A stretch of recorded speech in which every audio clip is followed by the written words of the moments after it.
Hello, this is Jim Dolan from Pride of Irons, coming with our weekly update, which is usually with a rival fan. Sadly, we couldn't get hold of anyone from Manchester City's Canal Street Blues, and the lovely Rob is unable to make it today, but got a special guest. We've got, what should we call you? Author, journalist, historian, I guess, throw in there as well. Yeah, I mean, that's a bit grand, but you go and put it in there. I'll take it. Yeah, so author, journalist and historian. It's Luke Turner. Welcome, Luke. Hi, Jim. How's it going? Yeah, not bad, mate. Not bad. I think lockdown is what it is. We just kind of find stuff to do, and that's where this comes in. I think we've got a bit to talk about this week. Given we don't have a guest, we don't have to necessarily go through the same set of steps, but I do want to go through some of the questions that we usually put to the opposition and kind of get your view on it. Then maybe we'll talk about the Spurs game, and then kind of any AOB. I think you and I have spoken quite a bit about the ownership situation. We might want to dip into that and any other bits afterwards. But before we jump straight in, how have you been keeping in lockdown? You've been keeping yourself busy? Just working, cooking, just doing what everyone else has done. The garden looked very nice this summer. So we got a little garden, and it was like trying to actually, you sort of realise that to do a garden properly, you have to spend a lot of time in it. But it's been all right. It's been all right. I've been keeping on, but I must admit, it's a bit frustrating, isn't it, as a West Ham fan? Because last season it was just like every weekend was being ruined by spending your Saturday going down to Stratford and then just getting depressed and then wandering around Westfield in a depressed, bleak days afterwards. And then this season, when you kind of thought, oh, maybe it's for the best we're not going because it's just going to be awful. And then you think, no, actually, the way things are, I wish we were there. But absolutely. I really, really wish we were able to go to games. But then part of me wonders if that's it's some kind of weird lockdown influence. The opposition fans aren't there either, which kind of may hinder their teams. I think we do sometimes have some negativity around the stadium, so maybe us not being there is helping. Who knows at this point. I guess we'll find out when we go back. Yeah, I've been interested. I was kind of thinking that maybe some like Anderson. I was because everyone really turned on him. I felt last season, and I was kind of wondering like if he was going to kind of come back into his own a little bit without like everyone screaming at him that it was a lazy whatever. But it didn't seem to. Fans or no fans, he just seemed to be a bit off the boil, didn't he? But it's be interesting to know. They must have some kind of sports psychologist who sort of knows the how it works with the confidence at the moment. There must be people studying it across the leagues really about what the impact of not having fans in stadiums is having on the players. I'd be interested to know that. I think the other thing, of course, is just the sheer volume. It must be so much easier to communicate on the pitch. Yeah, it's a good point. Yeah. Because you can really hear that on those behind-the-scenes films that the club are putting out, which I really like. You get a lot of the kind of tactical chat and encouragement, which is really interesting to hear. So you're a fake crowd noise on or off kind of guy? I like it on, and I think if you can, at the right camera angle, just about convince yourself that it's real. On the radio, I think it's very convincing. Though they seem to be kind of on the radio. They seem to be quite equal in like giving the team chance to both sides and stuff like that. Which I'm not quite sure whether you'd normally hear it in that way. But I do find it a bit weird. It I can't remember which game it was now, but one team that we beat, and it was at their ground, and like the smart system, the intelligence that does this, because it's not a person sat there, apparently it's an algorithm, and the digital home fans started booing, and I was like, that's a bit wasn't that, it's kind of like kicking them while they're down. Wasn't it like Norwich or Watford at the end of our season? I think at the end of the game, all of our touches, it was just constant boos for everything. Yeah, I think so, something like that. It's fun. I quite enjoy it. The sound off, just because it's different. I like listening to how the players communicate with each other. Yeah. But before we jump into the questions, why West Ham for you? Inheritance, basically, from my dad.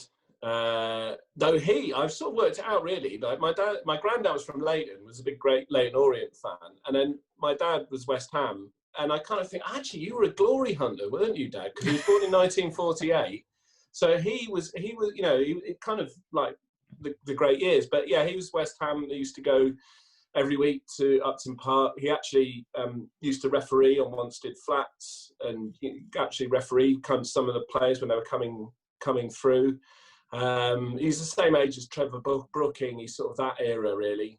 Okay. And because he was a teacher in the East End, he'd go to the bowling before games, and some of the parents of his kids worked behind the bar in the bowling, and they'd be like, "Mr. Turner," and he'd get his pint for everyone else. So yeah, he was. So I inherited it through him, really. And you know, like, I was really into it as a kid, as an early teenager, and then I sort of went away from it. I think the kind of that 90s laddism movement just really wasn't for me. I was really into music, and back then it was very tribal. Like, if you were into kind of like bands, I was like Suede and Pulp. You just weren't really into football, which is silly, really, because now I find out, like, Neil Codling from Suede, the kind of real pretty boy, like the absolute prettiest member of Suede, is a massive Villa fan. it's like when you see the guy from Kasabian when he went on to Soccer AM and just did that amazing, like, he flicked up with his heel and then booted it through the hole. You're like a cool band, and he was like wearing these really pointy shoes as well. But yeah, I think you're right. I think in the 90s there was this weird kind of like, you were, you know, if you think about the movie Mean Girls, and they've got the tribes around the canteen, and they've got, like, you know, the nerds and the jocks and all the rest of it. I think, like, in the 90s, it was almost like you were either the NME crowd or the you know, the FHM Unloaded crowd, in a way. Yeah, exactly. Yeah. And that's what it's like. So I went away from it for a long time, but I'd always keep it. It was weird. I was kind of like doing a lot of, you know, loving music, wearing flamboyant clothes, shall we say, and, you know, I was sort of very out about bisexuality and all this sort of stuff. But I was always a closet football fan. I was still always checking West Ham scores every week. You know, and I went to watch. I didn't go to games as such, but I'd always go to the pub to watch, like, important games. And then just in the past few years, I've really got back into it in a big way, partly through Pride of Irons and feeling that, you know, there was. It does that. You can be LGBT plus and not excluded from football. You know, I very much felt, you know, when actually, you know, first time I went to see us play, my dad took me. We actually beat City, so, you know, it's kind of in the 90s, and I loved it. It was so exciting, but there was a certain aggression and some of the homophobia and stuff, and that was at an age when I was really confused around sexuality, and I felt quite afraid of people kind of being like that, and it put me off for a bit. But now I'm, you know, properly out and proud. It's funny though what you said about being like a closet football fan, because yeah, I think it's still a weird thing now. I think sometimes when you talk to other people in the community and they're like, "Oh, you like football?" And understandably why, you know, a lot of people put off football because of either past experience or stereotypes. But I think, yeah, having groups like this hopefully start to bridge the gap and see more people go into games, because absolutely, it's just, I just feel like if you haven't tried football, or if you've tried it and you don't like it, fine. But if you haven't tried it, there's a potential you're missing out on something amazing, because there really is, in many ways, nothing like being at a game and just being absolutely obsessed with what's going on the pitch, and the rising euphoria and despair, I guess, of a crowd environment is something else. Yeah, I must admit, you know, my job's kind of writing about music, and I've been to a lot of gigs over the years, and now I'm like 41, and I've probably been to a lot of gigs and got a bit jaded by it, and they're a bit frustrating and everything, and like going to football a lot more regularly has definitely replaced that euphoria, particularly as loads of the musicians I like keep dying or getting cancelled and stuff. Oh God. Sort of like... yeah. Let's not talk about, you know, Morrissey and exactly, Ian Brown and okay, right. So if we jump into the questions I usually ask a member of the opposition, and this is an interesting one. I think, we touched on this before we started the recording, and that's usually I ask what do you make to the start of the season. Now, given we are what we 4 games in. This point last season, looking through the results, we were doing quite well then. So we still had Pellegrini. We were still sort of, we were just off the back of this huge £100 million or however much it was spending spree, and we were doing pretty well. Now this season we're also doing pretty well. Very different circumstances, and somehow it feels more real. But how are you finding it at the start of this season? I agree, to be honest. I mean, last season I went to the first game. We got absolutely panelled by City. I thought we were bad. I missed the Norwich game. I didn't even watch that one because I was away in the middle of nowhere. So I missed that game. And then I watched the Man United game. And I was like, we beat them, but I didn't think we were very good. I think they were terrible, but we weren't brilliant. And there was something about it that wasn't convincing me. And then, of course, it really went down very quickly. And I didn't feel that, that the end of the last season before I still didn't feel like in Pellegrini's first season, we really knew what we were as a team. We did all right, but I didn't really feel there was something gelled there. Last season, obviously, it just didn't feel that at all. I mean, there was, you could really see we managed to scrape some good results, against Watford and not Norwich, who got relegated and were terrible. You think how awful Watford were at that point in the season. They were really in the just dire, and they had a bit of a resurgence. But we relegated both of those teams. Of course, we did well against them. So this season, I'm a lot more confident. I must admit, I'm more of a Moyes believer than a lot of our fans. Were you so when his first period? Were you one of the seemingly few who wanted him to stay? I think I was a bit seduced by the Pellegrini appearance, to be honest. I think, like a lot of us, we were like, "Wow, he's a big name. He must be able to do it." Yeah. I think my dad's annoying. He's off right. He was like, "Oh, I should never have got rid of Moyes. He could have done something really good." And I think, I was excited to see Pellegrini, but what I really think we need is not some fancy manager who's got a pedigree at clubs where he's got a huge amount of money and an infrastructure. What I think we need is somebody for stability who's quite tough, and I think in Moyes maybe that's what we've got and what we need. Yeah, I mean, I made the point sort of middle of last season, or when Moyes sort of first came back after his first couple of games, that everyone was knocking him because he was like the reject. He was the one nobody wanted, and we only brought him back because we were desperate and cheap. Was basically, that was the attitude of most people. But they were pointing to Man United, what he didn't manage to do anything there, and anything since then he's not really done much. I know he went to Sunderland and got relegated, but they were on that path for so long. Yeah. But I think the thing with Moyes, I know people want to knock him for Man United, but he went to a club that had huge expectations. Ferguson had just left, but they just won the title, hadn't they? But he just kind of scraped through with the tail end of the careers of a lot of good footballers. He inherited quite an old team there. And the expectations were sky high. And to be honest, when he's inheriting that kind of team and replacing that kind of manager, I think you're doomed to fail. I think with us, it's slightly, and we kind of went the other way, right? So we went for a manager who was well out of our league and who was used to dealing with big budgets and used to, dealing with, I guess, a bigger sort of club with a better infrastructure and scouting system.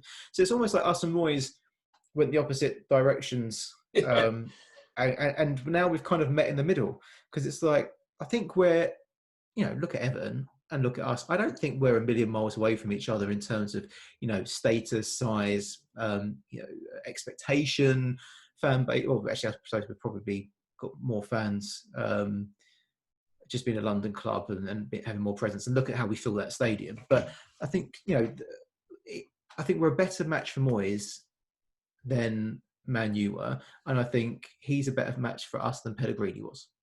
Yeah, absolutely. And I think he's a man who's got something to prove. Like, this is his last chance in the top level management, isn't it?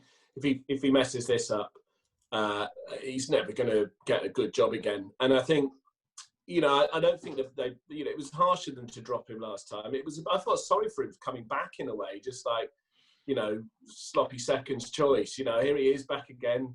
But will he keep us up? And everyone just being an arse to him. But I think you've only got to look at just how together the team feels. You remember, like, some of the worst bits towards the end of Pellegrini's period, like in December, and they just the players looked depressed every time we went behind or the opposition scored. Their heads and down. There was no. He looked depressed, didn't he?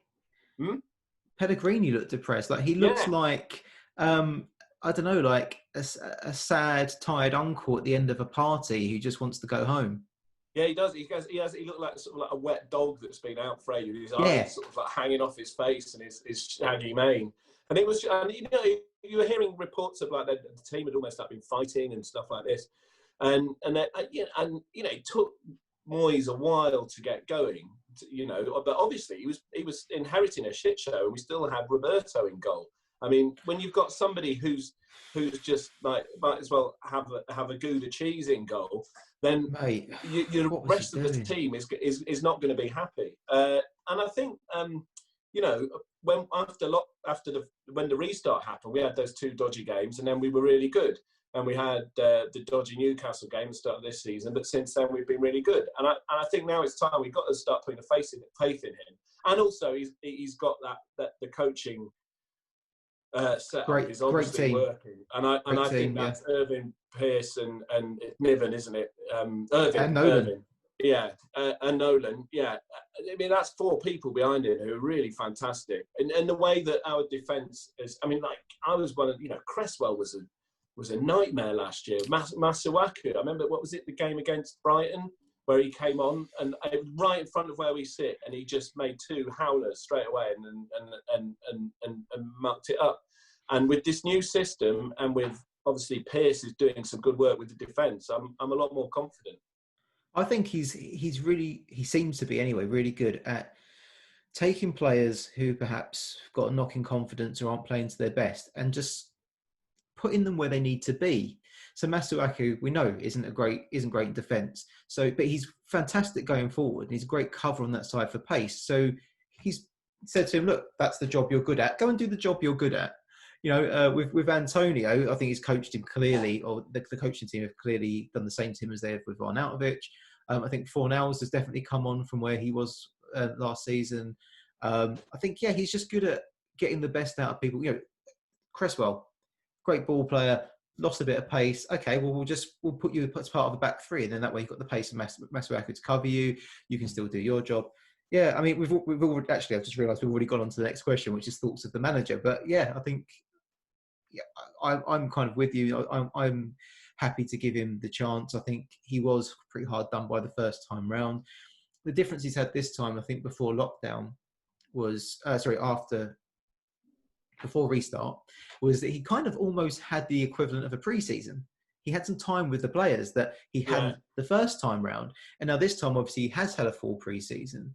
And I think looking at the players he brought in as well, he's been very smart. He's brought Souček in, who just does what he did at his last club. He's brought in that Kufal looks bloody great. Bowen looks fantastic. We've not gone mad with the money like Pellegrini did, but the quality that's come in is clearly, it's hit the ground running, and that's the most important thing.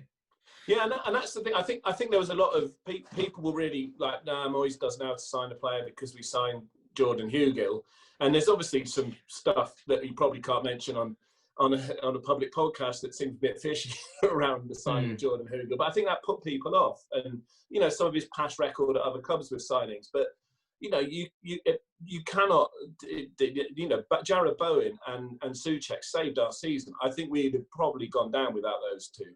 I really don't. I think they rescued us, and now Kufal. Admittedly, that's kind of like scout Souček sort of saying, "Oh, my mate's really good," but he is really good, and Moyes went for him. So whatever, Yeah, I mean, I think it's a testament to that kind of eye that you've, for a player that you've now got opposition fans and you talk to them and say, well, which player are you sort of most keeping an eye out for when we play you? And they're talking about Souček, who's been there 5 minutes. Yeah. So, I mean, he's made a great impact. So if you were an opposition fan, I'd be asking you what your view of West Ham is. Obviously, you're not. The opposition we're facing this weekend, Man City. Thoughts? So what we try and get out of this is, we've got the tribalism of football. Obviously, the last podcast we talked to Sam, who's a very nice guy, but he was Spurs, and we kind of talked through the honest facts around the fact we don't like each other. But Man City, speaking as a West Ham fan, what's your take on Man City fans? Yeah, I mean, I always think that they were similar to us, weren't they? They were always about the same level. It always felt they were a kind of similar kind of club in a way, like not a big club, always jumping between the divisions, kind of really hardcore fan base. That was. Well, I always felt there's a lot of mutual respect between City and West Ham. And the first game I ever went was City West Ham, so that always has a sort of special memory for me. And it's that weird thing, though, isn't it? When now, what do I think of them? I think they're just a really rich team, and it's like, what, and they all start moaning that they've got too many fixtures, and it's like, well, tough. That's what happens when you've got all the money to basically buy your way into the Champions League and everything. It's a bit like, and I think, obviously maybe there's a bit of sour grapes, because if something happens and we end up with all of that coin and suddenly West Ham are challenging for the Premier League. But I've seen us lose by huge margins to City. What was it, that dreadful statistic that they scored more goals at London Stadium than any of our strikers or something like that? There was some horrible statistic going around. I can't remember quite the conjugation of it. But I can believe that that's exactly what it was. Yeah, because what was it? 4-1, 5-1, 4-0. These sorts of scorelines, and I must admit, you sort of go in there and you think, what do you get out of this as a City fan? Where's you've got to have the pain. You've got to have. But don't you think they've had so many years of pain in the past that it's hard to it's not like they're sitting there. Okay, let me rephrase. There's probably some City fans who are young enough to have known more good years than bad. But for the majority of their fan base, who we know football supporters stick around and go, season ticket holders go for years and years and years. They've got generations, decades of pain to remember. So maybe it is still that good. Where's our pain? No, I don't know. I like City. I rather them than Liverpool, to be honest. But I don't know. They're fine. It's just that thing. They are one of those. When you see a team that was around the same level as you, and then the money comes in, and then they go, whoop, it's just a bit. It's the problem I find with football, like with all this talk this week about this sort of Super Premier League across Europe or whatever. Yeah, no, it is that we are in this horrible state now where you kind of there's the really rich teams, and then there's the rest of us. And you're all kind of a bit grudging, but you're also really kind of hoping you get bought by somebody who's got tons of cash, who's going to pump it all in, and you're going to get massive yourself. It's a rich person's plaything now, isn't it, football? Yeah, unfortunately it is. I mean, for me, I think, I agree with most of what you said there, actually. I think we historically similar clubs. I think their fan base has kind of always stuck around and supported them. Up or down. I think Newcastle's another one. I think people knock them sometimes for their delusions, but when they went down, St James's Park was still full. I think there's a similar working class kind of thing as well between us and them. What I do give them some credit, because I don't think that transforming them was an overnight exercise, and I don't think you can give them the same kind of accusations of sort of plastic fans and stuff as other clubs who have attracted new fans since they became rich. I think Man City fans have still kept their identity. I also like that they kind of slowly did it, didn't they? They went, annoyingly for us, they went for players like Bellamy. They went for the better players from other teams, rather than just going superstar, superstar, superstar. They just got the better players, and then they started to replace those gradually, and they just built up and up and up. But I also like the fact they invest in like their women's team and Yes. youth teams and the infrastructure around the club. And actually, and a lot of people criticise that part of the world, and I know part of the failed Newcastle takeover. A lot of people were sort of saying, well, what about the human rights kind of aspects of people from the Middle East? But they really support their LGBT group over at City. So I think it's important not to judge people from their backgrounds, because clearly, you know, they are doing, you know, they're kind of walking the walk in terms of what they're doing over here. There may have been a dark past I don't know about. That I'm about. Someone's probably going to comment on this and go, "Did you know they support with this?" But you know, I can only go by what I know on the face of it, which is they are supporting all of those different areas of their club, not just the first team. Yeah, I think the guy we were going to potentially have on today, but he couldn't do it. My friend Matt, he's a big supporter of the Man City women's team, and he comes down to watch them when they beat us. And he was saying about just how brilliantly they look after the women's team there, and they get the really good facilities. You'll notice that whereas our social media, it's the men's and the women's is separate, they put theirs together. And I think that just a little simple thing like that, having the women's football team news and match day stuff going out through the main team, that just sends a really positive message, doesn't it? I think that there's an argument for both, because I do like that our women's team are very well supported and they have their own, you know, they are still part of the club, and on the main site it's all one club, but to have their own socials and to have their own voice is good. But yeah, I do suppose then the downside to that is that, you know, you've got the women's team has X amount of followers and the first team has a huge amount. So I can see both sides of it. Yeah. So both, I'm going to have you answer for both teams. At the beginning of the season, we first talked to Brandy and to Rob. I think Brandy said that she saw us finishing around 9th to 12th, is what she said. And Rob said no higher than 15th, although now he's getting a bit giddy because of how well we're doing.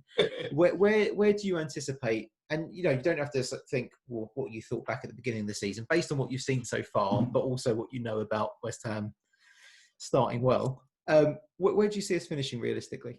I think Antonio's hamstring's going to go at some point. He was subbed off on Sunday with ice on his leg, and it was troubling him. And I think that puts a great big unknown into how we can do. I mean, there's potential. I think Ben Rama and Haller can link up quite well in the way that Diangana and Haller were in pre-season before we stupidly sold him. But I don't know. I don't want to get carried away. I kind of feel we're not going to be in a relegation scrap this year. I feel a bit more positive about that. I mean, I don't know about you, but I've got friends who support West Brom and Burnley, and that cheers me up though. And talking to them, I mean, I think I kind of think we'll be okay, but I don't think we're going to finish top 10. I think we could if we were really lucky with injuries. That's my feeling. If we can keep everyone fit, we might be able to do sort of 8th or 9th perhaps. But I just can't see that happening because it's West Ham, isn't it? And we've got out of our squad, we've having 23, 4 players, 4 of them are keepers. What happens if Rice or Souček gets injured, and then suddenly we've got a massive hole in midfield? Antonio is just brilliant at the moment. Can Haller step up? There's just so many nervy questions I have about the sort of depth of the squad and our usual injury crisis that we always seem to have. I mean, we are touching the wood all right at the moment, but there will be one. So I think that will kipper us a bit. And you know, it's West Ham, so we've been doing really well against these teams where everyone expects us to lose. I could just see us going to play Fulham, and they have their first win of, you know, or they have their first sort of a brilliant performance of the season, and they beat us. And then Eze will score against us at Palace, and then suddenly we're doing a typical West Ham and we're losing against a team. I love the way you started off really positive, and now you've gradually talked yourself out of it. Yeah, I know. years of experience, Jim. You know. Oh, this is exactly the thing. I think if I was the David Moyes or the club or whatever, I would be paying Antonio to have a personal physio who's just on call 24 hours a day, who pops around there in the morning and gives him a massage after his shower, who gives him another one at lunchtime, makes him do his because he's that important to us. Yeah. And I think traditionally we are only a couple of injuries away from falling apart. It's funny because obviously we've done quite well so far, but we've done quite well against teams people expect us to be spanked by. But is that not the West Ham way? You just alluded to it there. Exactly. It's typical of us to do well against teams that we shouldn't, and then the ones around us, you'd expect to be around and below us, are the ones where we somehow struggle. And there's nothing more West Hammy than breaking a record for someone else. So do you remember when Torres went to, I always use this example because it's the one that sticks in my mind. Torres went to Chelsea and just had that barren spell. He did not score a single goal. Yeah. First time they play us, he's going to score, and he did. And that's the West Ham. That is the West Ham way. So you can imagine Fulham being on the receiving end of that fortune and getting that. It's oh god. Now I'm talking myself out of any positivity. Yeah, I mean it was that typical. I thought Newcastle game at the start of the season, you just knew Callum Wilson was going to score. It was just he always does. He was just guaranteed, and that was the sort of I thought that was the sort of performance we were going to get. I think I'd forgotten how good we kind of were at the end of last season, but then we were playing against lower teams. But I mean, we could have got something against City and Liverpool last time we played both of them. So, it's hard to tell about them. But I think I'm going to go back to being positive. We're not going to be in a relegation scrap, hopefully. I think we'll be all right. I hope that these wins will build momentum. I hope that momentum carries into the City game and we manage to, if not win, then draw, and if not draw, at least be competitive. And if we can continue that momentum and then take that into the games against teams where we should win but we never do, that's what's going to take us forward. Looking at City, where do you expect them to finish? Because right now, and I know it means nothing at this point in the season, but right now they're actually below us. Yeah. No. And for the bigger teams, a slow start can make a huge difference in terms of trying to compete up at the top of the table. Do you think their time's up with being an obvious contender, or it's just a bad spell? I don't know, really. I mean, you think they've got the manager, they've got the resources to pull themselves together. I know they've got a lot of injuries at the moment, haven't they? I mean, you kind of think a team like City, who gives a toss because your squad's so good, but. I don't know, mate.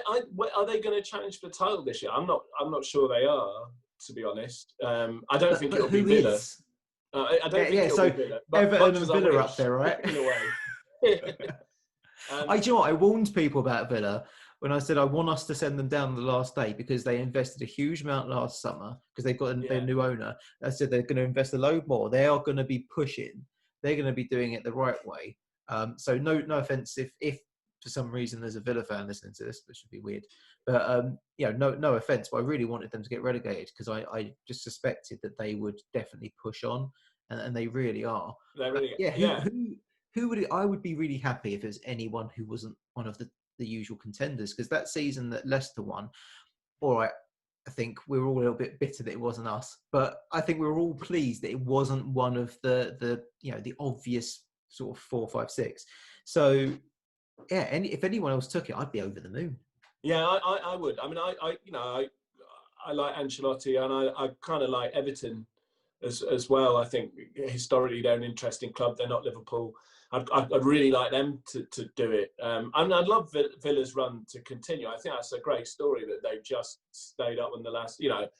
My heart was saying I wanted them to stay up when we played them. My head was saying, like you just pointed out, they're going to be a threat next season in a way that probably Bournemouth wouldn't, which makes it one team easier for us. But we did them a favour, and now look at them. I mean, that 7-2 against Liverpool was just incredible. But on that weekend, when you think like we beat Leicester 3-0, now usually that would make us first on match of the day. That would be the talking point. And then you get the Spurs result and the Villa result. Yeah. Crazy. But I do think that's the interesting thing this season. Like you mentioned that you know, we did all right in that season. Leicester won the league. You know, maybe it's one of the maybe now and then again you're going to get a season where things get a bit disrupted. And I was talking to a mate of mine, and he had an interesting point. He's like, you know, there's been some very high scoring games. The amount of goals scored this season is ridiculous by this point. And he's saying, I wonder if attackers, because there's no crowds, they're more confident. They don't suddenly realise they've got, you know, you've been stared at by thousands of people who are just willing you to not fuck up. So you end up doing that, you know. But like performance anxiety, but yeah, exactly. And strikers and midfielders or whoever they're not having performance anxiety, except Pablo Fornals on Sunday. I'm going to defend Fornals because he's a short guy, and I don't think he could get over that ball. I mean, I watched it back a few times, and he was kind of under it, which is why it's gone over.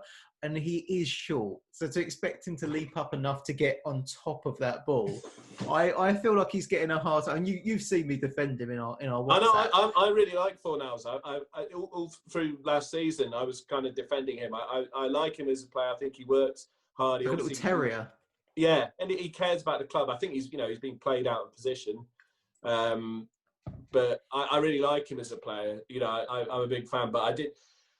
Yeah, and maybe you're right. It was just too much of that and not enough of that. But so I'm not going to go through all of the things we usually go through. I'm going to jump straight ahead to what do you see being the scoreline this weekend, and who do you think is going to score? I really want us to. I mean, the thing is, they're not sort of tactically a real solid team, are they? They're quite. It's going to be quite back and forth. I think. Hopefully, they're not. We're better on the counter, aren't we?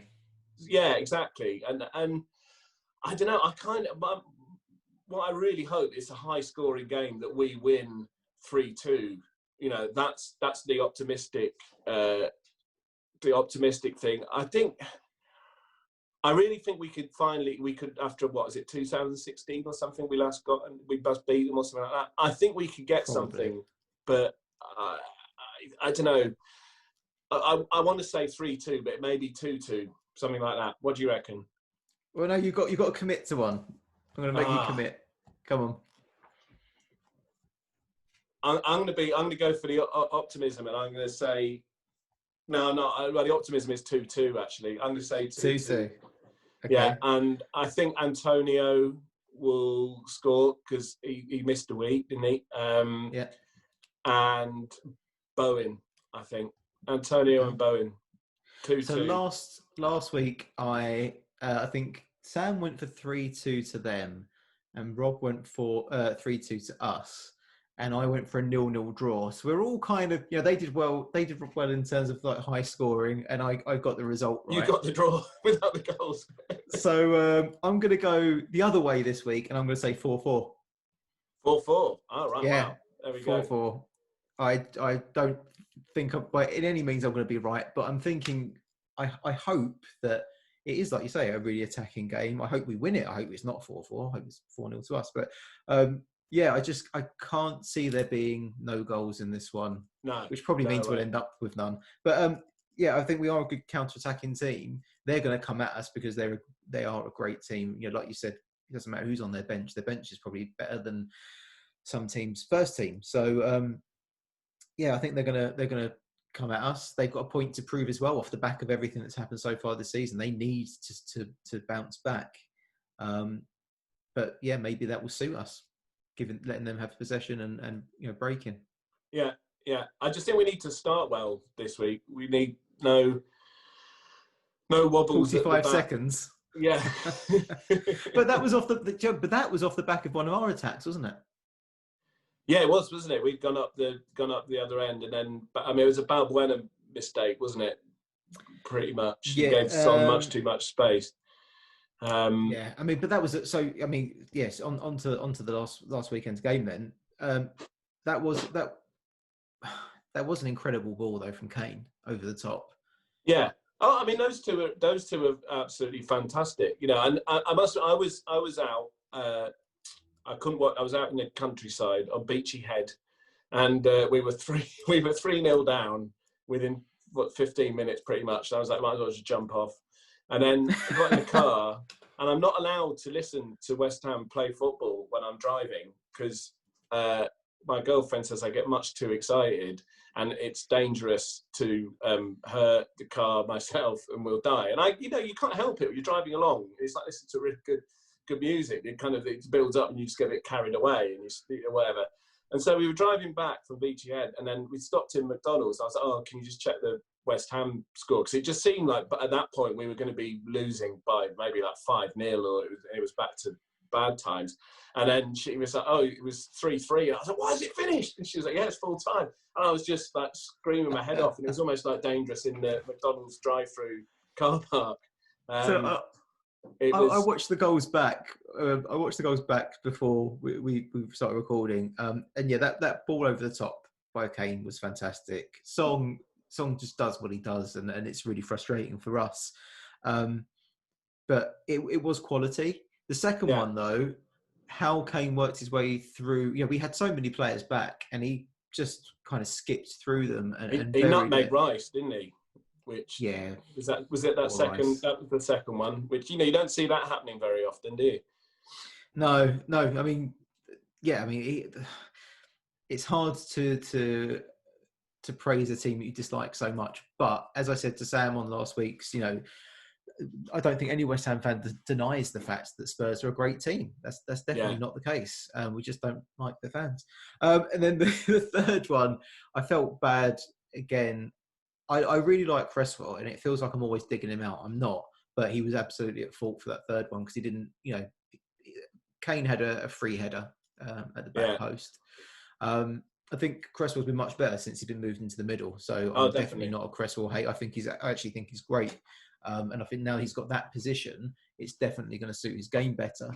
But after that 15 minutes, I was just like, why did I pay? Well, actually, after the first 1 minute, so why did I pay £10 to watch this? I suppose at least it wasn't 15, but yeah, why did I pay a tenner to watch this game? But yeah, like the comeback was nail-biting stuff because you've gone from, well, we're absolutely going to lose this now. Why am I still watching this game? To, second half, why am I watching this game? Why am I watching this game? Why am I watching this game? Flicking through my phone, looking at the screen, kind of getting distracted. And then we get a goal. And like, obviously that's fantastic. It was a great header from Balbuena. Yeah. But you still don't think, at that point, I'm thinking, okay, well, if we can get another one, then at least the goal difference won't be affected too badly. And then that one came, and it just seemed at that point that Spurs had fallen apart a little bit. It was quite shambolic how that goal came about. I think it was great. The work outside the box, you had Yarmolenko and Kufal. Yeah, it was brilliant. Did he backheel it? Yeah. Yeah, so he backheeled it, and he's crossed it in. I think Bowen's going to bury it, so Sanchez has to do something. But that is a very calamitous header. Very calamitous, yes, the way to say it. And sorry, I didn't mention actually. Cresswell had the assist, didn't he, for our first goal? So he more than made up for it. And then obviously his free kick, they've tried to clear it. All they had to do was hoof it at that point, and they've just kind of knocked it outside the box. And what a strike from! It was incredible. And the way Ogbonna kind of came in, just to block with, that was so cheeky. Yeah. That was absolutely fantastic. I love that. But it was, just like he's just like, all right, I'm going to absolutely panel this and see what happens. But then it doesn't seem like a see what happens, does it? Because it was beautiful. Absolutely, it was absolutely perfect. It was perfect in every way. I mean, in my house, I get told off if I shout when we score. But Pete had come downstairs at this point. He'd gone up and had a bath when I watched the first half. Came downstairs, he's in his dressing gown, sort of sat there. So, how's it going? Losing 3-0. Oh, okay. And then he knows the situation with Spurs, and he's watching it unfold, and he's kind of finding it amusing. And then I've just jumped up in the air and going, yes, at the top of my voice. And usually I get told off, but he just looked up and laughed because, the comedy of Spurs doing what they did was just, he absolutely got it. I mean, I think it was a draw, but what it says to me, that result, is the thing that we've been lacking for so long, that we can actually come back from being down. It's not just like, against Wolves and Leicester, we held our lead and we kept a clean sheet. We didn't do the thing of going ahead and then losing the game, which is what I think we've got one of the worst records in the Premier League for that. Yeah, we held on, we kept a clean sheet, and then with the Spurs game, we didn't just do that. It was harder than that. We came behind from an absolutely massive deficit, and the kind of the psychological blow of conceding 3 times in the opening 16 minutes. That's not like us to come back from us, and that's why I think it felt so much more exciting than a draw. And and that's what, if we could do that against Spurs, why can't we do that against anybody?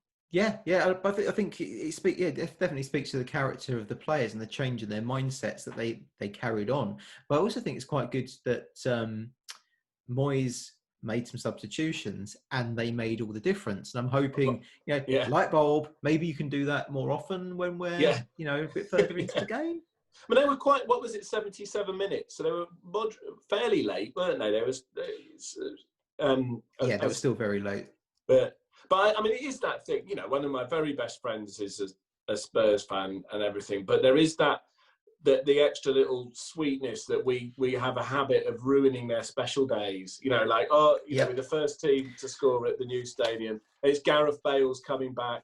I've got some notes here from the last one. So this is what Sam said when I asked him what's the situation between the two fans, and he said, "You think you're on our level, but you're not." And everything he said after that was really quite condescending and patronising. And like I tried to explain to you at the time, it's not that we think we're on your level. We think you're a better team. We know you're a better team. But you ain't as good as you think you are. And you're too fucking cocky. And it's very amusing for us to be worse than you on paper, but to fuck up your day. That's the difference. It's like, we don't think we're better than you. We just think you're arseholes. So we want to fuck up your day. But I think they were absolutely the architects of their own demise in that game, because Kane was clearly trying to get the hat trick.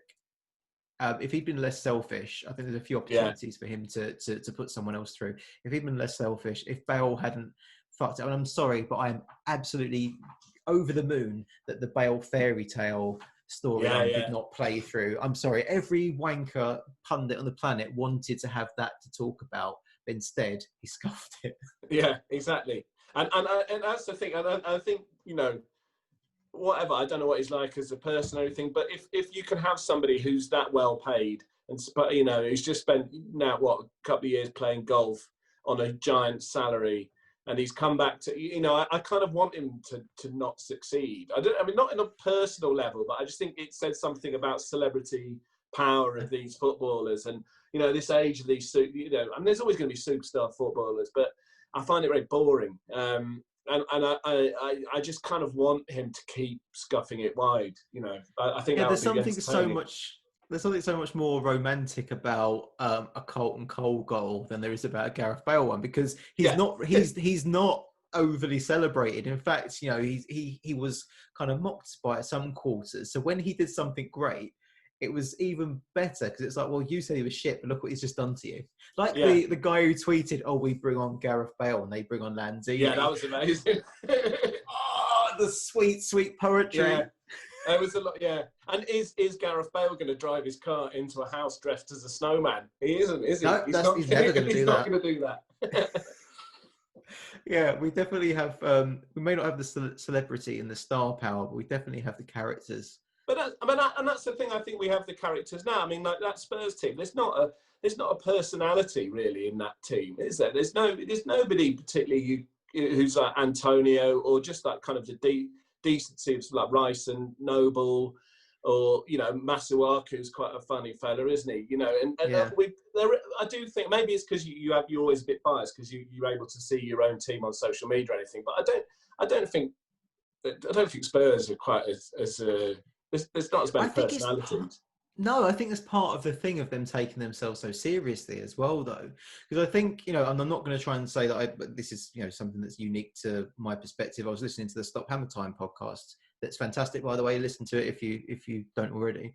But they were talking about it on their last show about how Spurs have got this big club mentality. They always talk about how big they are, but by doing that, it makes them seem so small.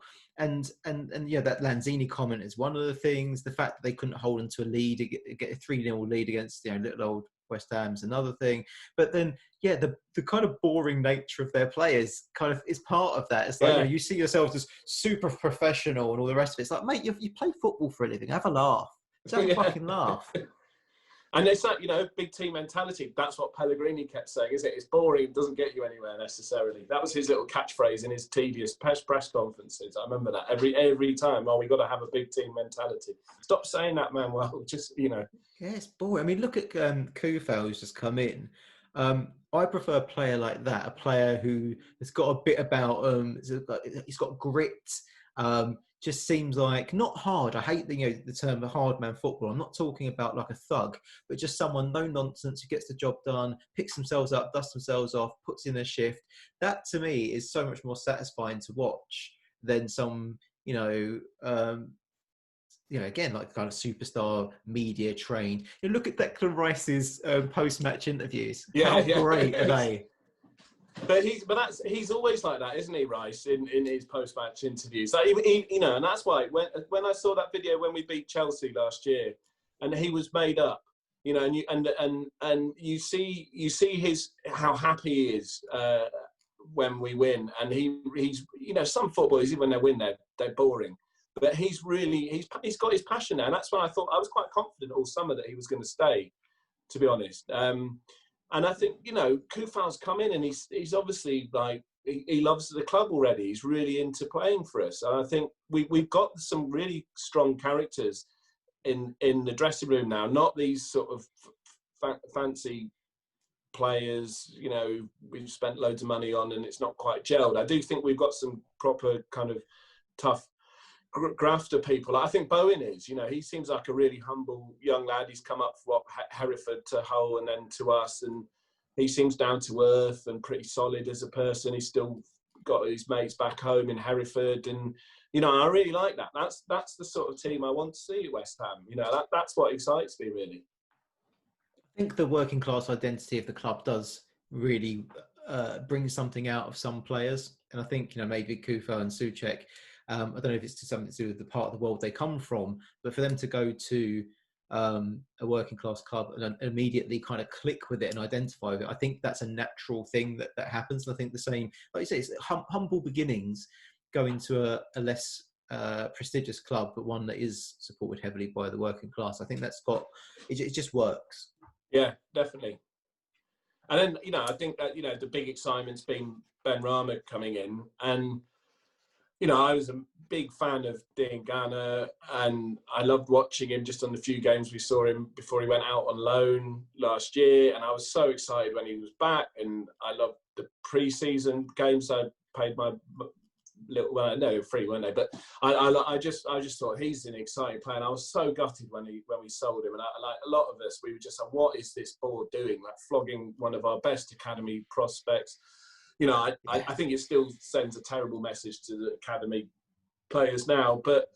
And I was a bit like this Ben Rama, he's one of those sort of like YouTube clip players. You can see him do fancy stuff online. I've never seen him play a game. Is he any good? But then I must admit, when he did his signing video and his mum was there, and then you hear about him giving all that money, like the big bonus to the Brentwood staff, and I just thought, I'm more than whatever I'm going to see in some video the club put out from the training ground today. That's what interests me. He's got his mum there. He looks so happy on his Instagram stories, like with holding up the shirt. He looks like, yes, I'm in the Premier League and I'm proud to be playing for West Ham.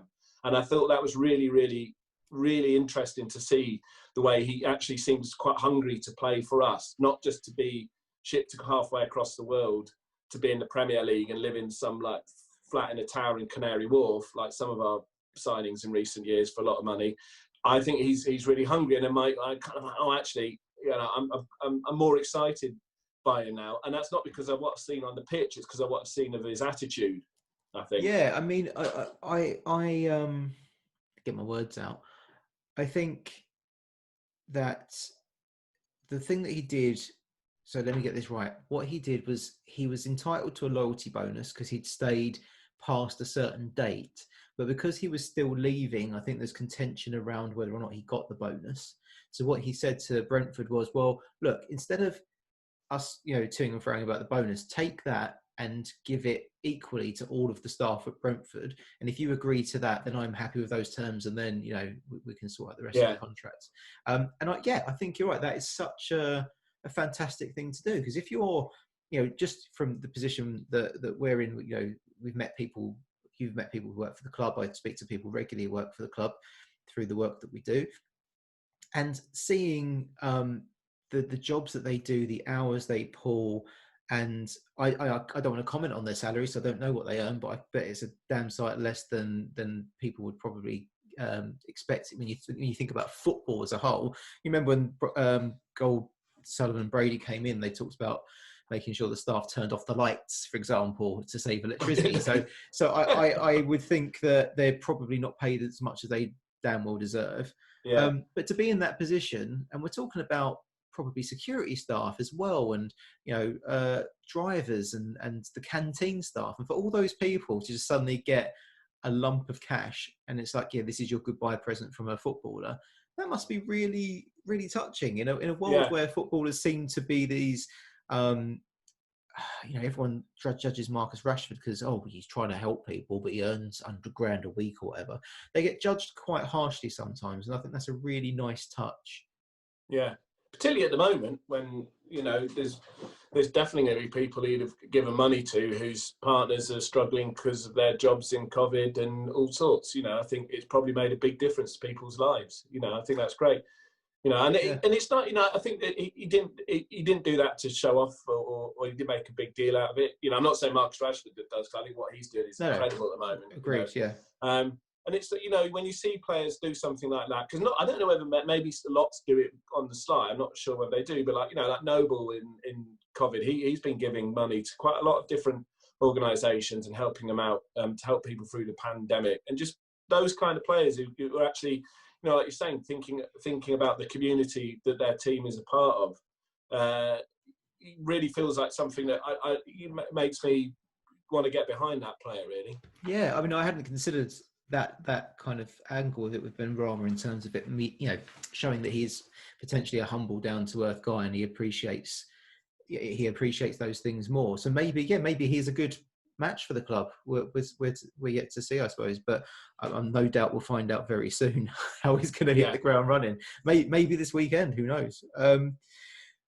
But I think compare that to, for instance, and I'm not trying to knock any particular clubs because I get on very well with people from certain clubs, but Arsenal kind of canning good old Gunnosaurus for I think he is on I think they said he was on something like 23 grand a year, and he gets canned, and then Ben Rama's like, take my bonus and give it to the staff. That just goes to show two sides of the footballing world. Yeah. Let's have a quick chat because we've been on for a little while, but let's have a quick chat about the ownership of the club. So I don't want to be in a position to start banging one drum or the other on this, but you and I have had some chats about this. Let me throw you straight in. What do you think of the situation at the moment with the owners, and where do you see it going?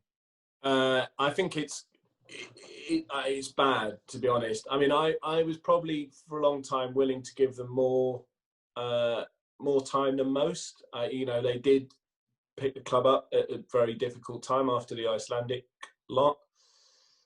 I do think they have put money in. It's just they've invested it badly. Sullivan's not the wheeler dealer he thinks he is. And I don't know. I mean, I do think I sort of feel for David Gold. I can't help but feel for David Gold to an extent. It's his childhood club. He grew up around the corner. He is a genuine, massive fan.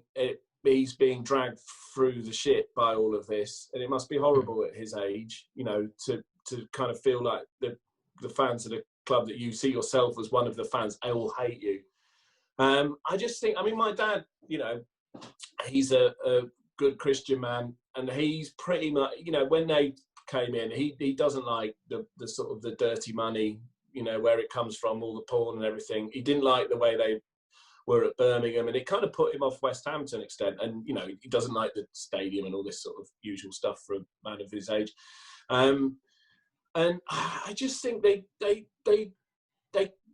Gold will tweet a picture of Dean Garner and then we sell him. And obviously David Gold hasn't probably got much of a say about that. That was obviously a Sullivan deal. I don't know. I just think they need to get out. I don't think they've got the money. You know, we've been talking about that, and you know, you look at what their businesses are. They're all in struggling sectors. They're not. You know, they're not got oil money. They're not part of a consortium. I mean, that's the thing. You think, but it's not just single owners a lot of the time. These big rich Americans. It's consortiums of very rich people. Yeah. They are a very rich bloke, a not so rich bloke, and a woman who's just on a salary. And you know, I don't want to, you know, she gets a lot of stick, and you kind of, as soon as you're kind of giving stick to a woman, you have to be careful because, you know, am I focusing on her because she's a woman? But no, she's dreadful. That stupid column in the Sun she does. I never read the Sun, but I always read her column just because it turns up, and she just says stupid things, you know, like the stadium's safer than anywhere else, and then you know, our team. The Sun generally, I think is printed clickbait, and I think that article sadly falls into that category.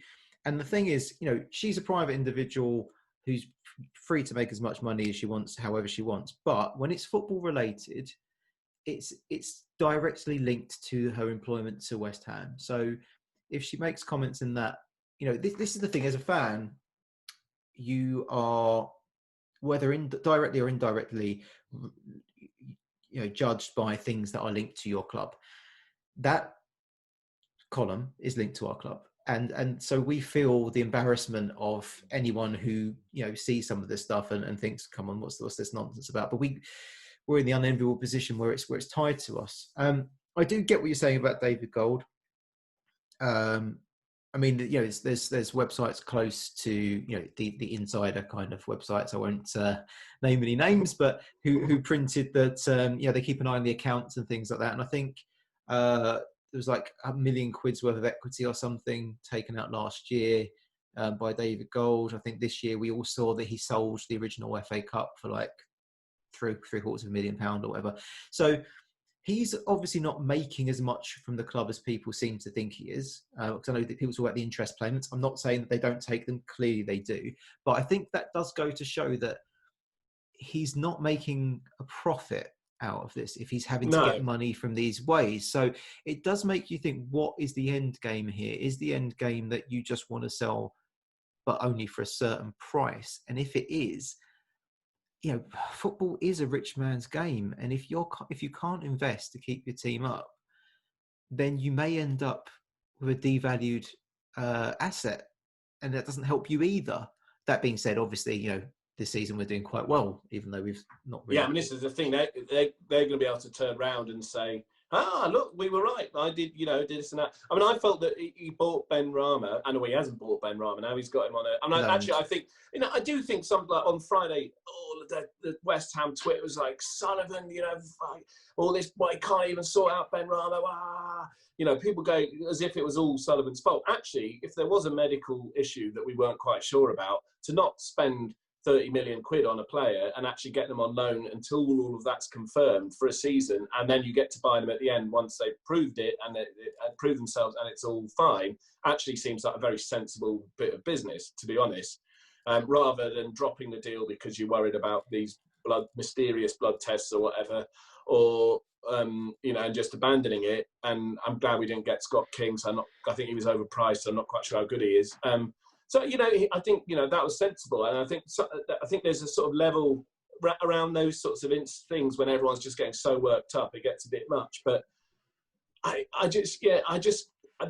just so crap at PR. They just do not know. Well, Sullivan. Exactly. That's the backdrop, though, against what you were just saying there. That may have been smart business, but the backdrop that's set against is every year trying to do some kind of dodgy deal or bringing a player that the manager doesn't want.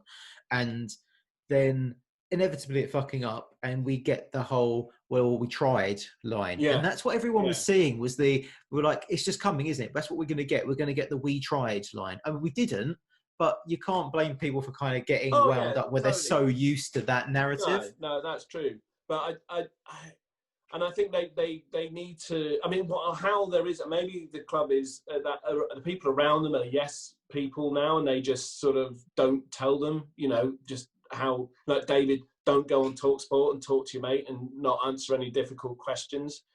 You know, I just think.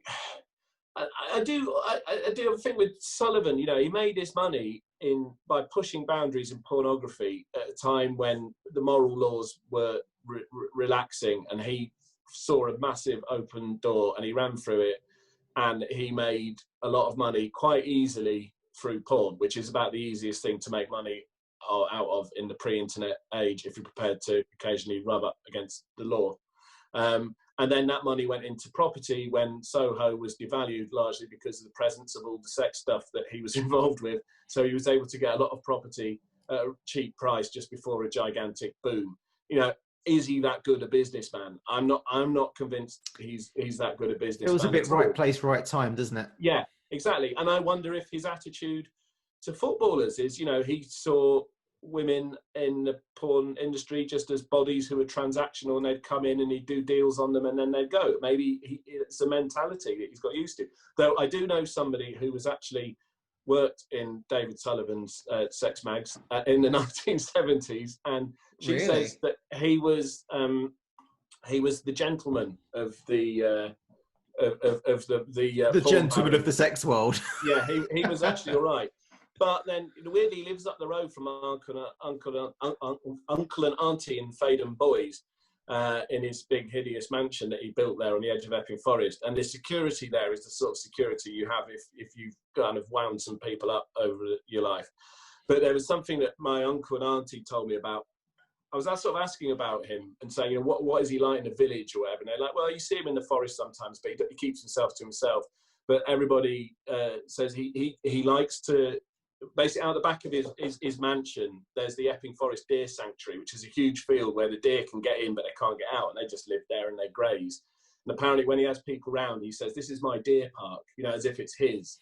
And I thought that was just such a telling thing about, you know, how he's deluded about his power and his wealth and so on. You know, he's not as rich as he thinks he is, and he's not as good at anything as he thinks he is, and that is having a really negative impact on West Ham Football Club and us as fans. And it's time, you know, fair enough, you know, fair enough if he makes a bit of profit, whatever, just, you know, get him out, you know, within the next couple of years. I would really like to see them gone. Yeah, I think it's just become a tired and toxic relationship. I think if you just try and be objective about it and drain the emotion out of it for a moment and just kind of look at it from the outside, it's not helping anyone. The fans aren't happy. They can't be happy. And I don't know. I wish I knew what they wanted out of it, because if it is that, you know, they want, I don't know, £700 million, let's just pull that number. If that's what they want, why that number? And why does that number matter when you already have hundreds of millions of pounds and you are the age you are? You're not going to spend it. You've already got loads to hand down to your kids. What is it, this obsession with a number that's so important to you, that's going to make you go through all of this stress and aggro and be hated for a number you don't need? So I just don't get it. And I think if you are a genuine fan, you would rather see, you know, get a fair price for it, you know, make a fair return, which they no doubt will, and see it go into the hands of someone who can take it forward. Yeah, so I think that stadium there is an opportunity, you know, waiting to happen. You know, we got it for very small, you know, low rent and all the rest of it. That's helped commercially. I think if a new owner comes in and is able to buy that stadium and convert it, this club would then get to that next level, I think. Yeah, I mean, because that's the thing, isn't it? You look at that stadium, and I think you and I like it more than most people do, by and large. I'm sorry. I'll put my hands up and I'll say I'm not a stadium apologist as much, but I like it there. I think my seat was better at Upton Park. Absolutely, it was. The seat was much better. But I'm not gonna look through rose tinted glasses and think that Upton Park was any better than it really was, because they're quiet games over the Olympic Stadium. There were some fucking quiet games over at Upton Park as well. When it was roaring, it was roaring. When the Olympic Stadium's roaring, it's roaring. So I think maybe our own attitudes around that stadium is what's bringing the atmosphere down, rather than the acoustics or whatever you want to blame. Yeah, and I think, if we were in there this season and the results kept going as they are, then it would be, people's views of the stadium would change. And I think, where it is with that, all that kind of fancy real estate around it, if somebody comes in and invests money in that stadium and stops it just being this sort of weird bowl surrounded by Meccano with a couple of shitty bars, square it off and bring it in, and then they could probably build some infrastructure around it that they can make money out of anyway, and it could, whatever, and it's surely not that difficult to just squeeze everything in a bit. The structure is there. I mean, nobody does. I mean, Spurs stadiums, I'm not been, but it looks pretty impressive. I can see it constantly because it's quite near my house. They're sort of looming, but